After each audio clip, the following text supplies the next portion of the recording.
Good morning, guys. Welcome back to JM Farming. If you guys are new around here, my name's Josh. I work here at Northwick, carry a little camera around with me and film all the cool stuff that we get up to.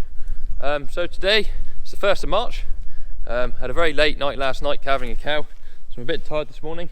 We'll go see her in a minute. But it is a sad day on the farm because this Corvus UTV is going home today at some point. We've had this on demo from Southwest Handling, which is these guys, for about 10 days or so. Lewis has just given it a wash this morning because they're coming to pick it up. And yeah, I think it's brilliant. We're used to using UTVs. We've got 3 different makes on the farm. We've got John Deere Gators, we've got 2 of those, we've got a Polaris Ranger, we've also got a Honda Pioneer, which is a little bit different. And then we've had this one on demo, so we've got 4 different types. It's a bit different to the others. It's got plenty of power, it's got a 1 litre engine in it. The tipping back is very good. I moved some straw for Rex over to his sheep with that, and that worked really well. It's got a massive cab. If I open the door here a minute, the size of the cab in there, huge. You get a sofa in there. It's got heating, which is good. Rubber windows that slide, and a full door, which is a good plus point. And yeah, just be a bit of a shame to see it go. We haven't really had the chance to put it through its paces like we would have wanted to, and we've been pretty busy carving and doing other stuff and whatnot, but yeah, it's really good to have a go with it. I'm sure they'll sell a whole heap of these. They're a very good machine and they're very reasonably priced as well. I think they're about 17,000 for this spec one, if you have it brand new, which compared to a Gator of the same spec especially would be a lot more money. If you guys want to know any more about the Corvus terrain, as it's called, this one, or Southwest Handling, I'll leave their details in the description and you guys can get in touch with them. But it's had a wash, just going to drive it up outside the workshop so when they come it's here for them. Now the only real downside I found to this so far is the noise of it, but apparently they are bringing out some form of soundproofing for the cab that you'll hear now when I start her up. Not too bad. I mean, it's definitely on par with a Gator that hasn't got doors. But handbrake's down beside you here, like in a car. Put that one down. Gears are on here, low, high, neutral, reverse. Got 4-wheel drive and diff lock. Got a wiper up there for the windscreen. And then obviously heating controls down here. Got loads of storage underneath the seats. There's 3 storage compartments. You've obviously got the storage in the back with the bed that tips, and also in the bonnet under there there's a storage compartment. You've got your hazards, lights are on the indicator stalk there. And yeah, it's just been a really good machine. Can't really say anything bad about it. Cows are all chomping away. Morning, girls. Now, if you follow me on Instagram or Snapchat, you would have seen that last night, or last night from now, not last night as you're watching this, I was here with this black cow, and at about 9:30 she had a water bag showing, so I thought, oh, this is alright, 20 minutes, this will all be over and done with. But she had other ideas, so she kept lying down in the pen to calve. I was sat in the office because we've got camera in the roof so we can see what's going on. And every time she lied down to calve, there was another cow in there that would come and beat her up. I thought, well, she wants to calve, so I'll leave it to it. So about 12:30, I thought, I've had enough. I'm just going to get her in a pen. I got her in the end pen here. We got headlock yokes on all these pens. So I got her in, locked her head, and pulled off her calf. So her calf there, it's actually a heifer calf, but it's enormous for a stabiliser heifer calf. Pulled that one off, covered myself in all the bodily fluid that goes with it, which was lovely. And then finally got myself home and into bed about 1:15. So I suspect she could have had that calf on her own, but it would have been a fair push. And I wanted to go home, so pulled it out. Everyone was happy. Hereford then calved a couple of hours later. Her calf was here this morning. She got a lovely little grey calf there at the back of the pen. So they'll get weighed and tagged probably after coffee. Took up a lot of my time last night, but happy ending, that's all we worry about. I think we've got 47 now left to carve. What's today? 1st of March. So we've been going for about, well, probably under a month we've been going. We've had a pretty well blitz at it. Had 90 odd. So there's 47 left. And hopefully most of those will be in the next 3 weeks, and then we'll be able to turn the lot out, because it will soon get crowded in here otherwise. We've now only got this pen, the middle pen, and the first pen next door of cows to carve. All the rest of them have got cows and calves in. So yeah, hopefully they'll all calve soon. Don't know if anyone's ever noticed, but we had this optional extra bucket holder fitted to our Manitou, so you can put a yellow bucket on there and it travels around everywhere with you need to go. Very handy for feeding the calves twice a day, that one. I'm pressing that button without the ignition turned on. Really good. There you go.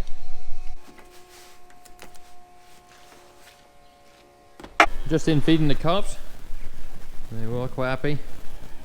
Sadly, I don't think Nige, who's behind that Angus calf, is very well, because he doesn't want to come and get his cake.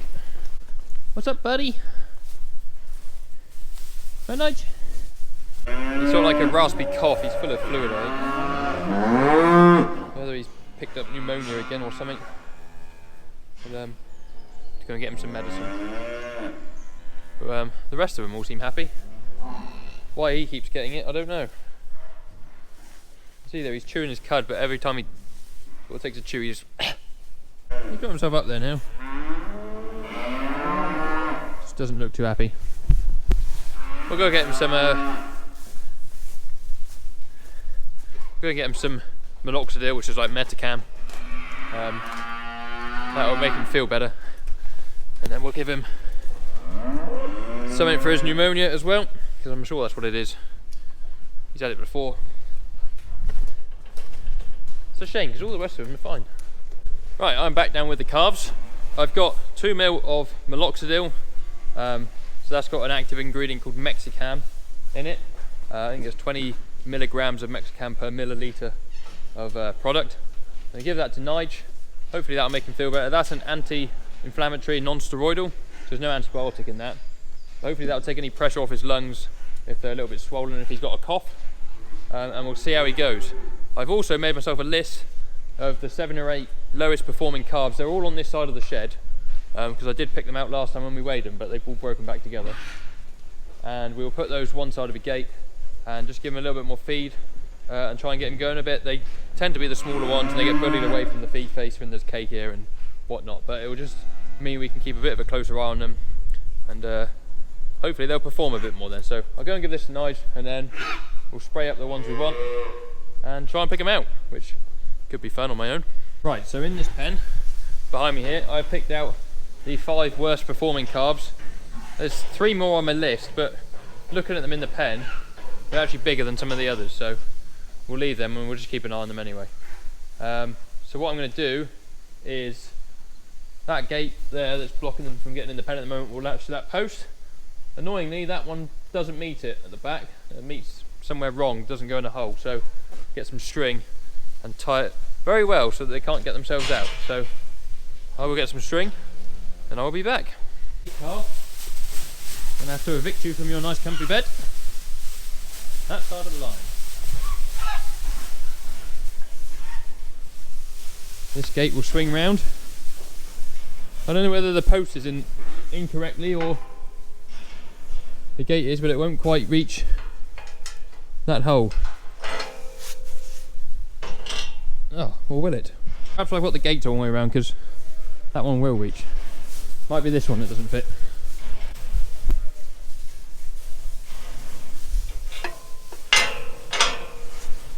Huh. Well, last time we tried to do this, none of those matched, but just to be safe, I'll tie them together as well. Stupid gate's making me look stupid. That is not going anywhere, because I'll be annoyed if it does. So you can see how they get out. They're chewing this thing and latch themselves, but what we should have is the ones that are all doing sort of as average this side, or average for the group. That one there, walking broadside to me, he should be that side, but I cannot get him there for the life of me, so he can stay with this lot. Nige there, and his mates. They've just got a bit more space, they're a bit less competition for feed, and hopefully they'll be able to just relax a bit instead of worrying about getting bullied for feed. But see, Nige is about the same size as that calf there, that's about 2 weeks old, so needs to do some growing. Craig and someone else from Southwest Hanlon just come and picked up the Corvus, so that's now gone. They said they're going to drop us in a Merlot, because obviously Merlot dealers as well. That is the same size as this machine, so a 3.5 ton machine, but to a 7 meter reach. This one's obviously a 6. In a couple of weeks' time, so it'd be nice to have a go with something else. Right, just come down to the sheep shed after lunch to feed out the creep. So these guys are about 4 weeks off lambing, 5 weeks off lambing, I think. So they're getting first little bit of creep now, as well as minerals. The science ones, which are down on the other shed, they're a couple of weeks off, so they're getting slightly more. And that's just for anything carrying a double, triple, or anything more than that. All the singles, these guys here, they don't get fed anything extra. They're just on grass silage, which they've run out of, so my next job is to feed them. Just need to run some minerals out for these guys, and then we'll be on that job. I've just fed the sheep, but you're going to have to just believe me, because I didn't take the camera with me. I'm going to load the wagon with the last bit of food that needs to be fed out today, and that's for the cows that are still in calve. They're on clamp 4, which is in here. Just pretty dry grass. We are on like the last face of it now. We've got all the rubbish on the top where it doesn't seal particularly well to take off. But there is a black sheet up there I've got to be a bit careful about. So I sort of just do that. There's the sheet. But then I can get a clean grab of stuff out without any of the muck on top.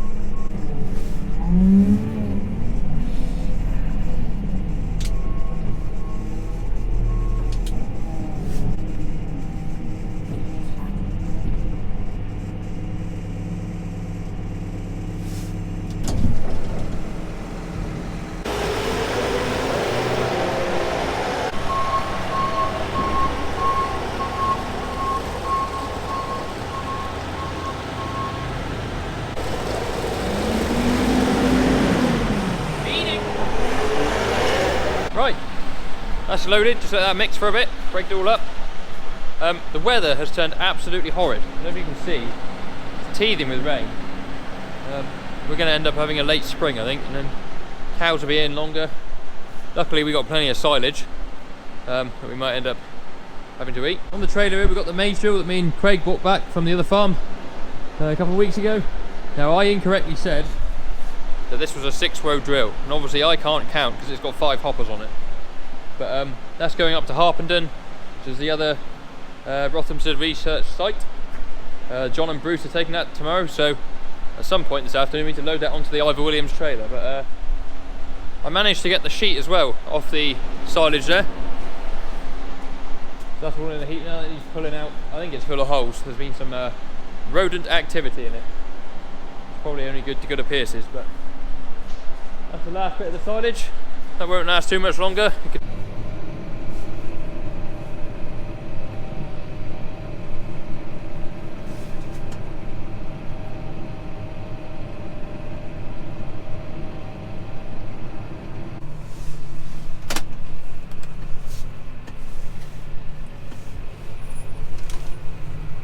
I don't know if I mentioned already, but Rex is back today. Rex's first day back since having his hip operation. Barely recognise the bloke, he's 3 inches taller. Straight back in, vaccinating sheep, and we'll be building lambing pens because that will kick off in the next week or so.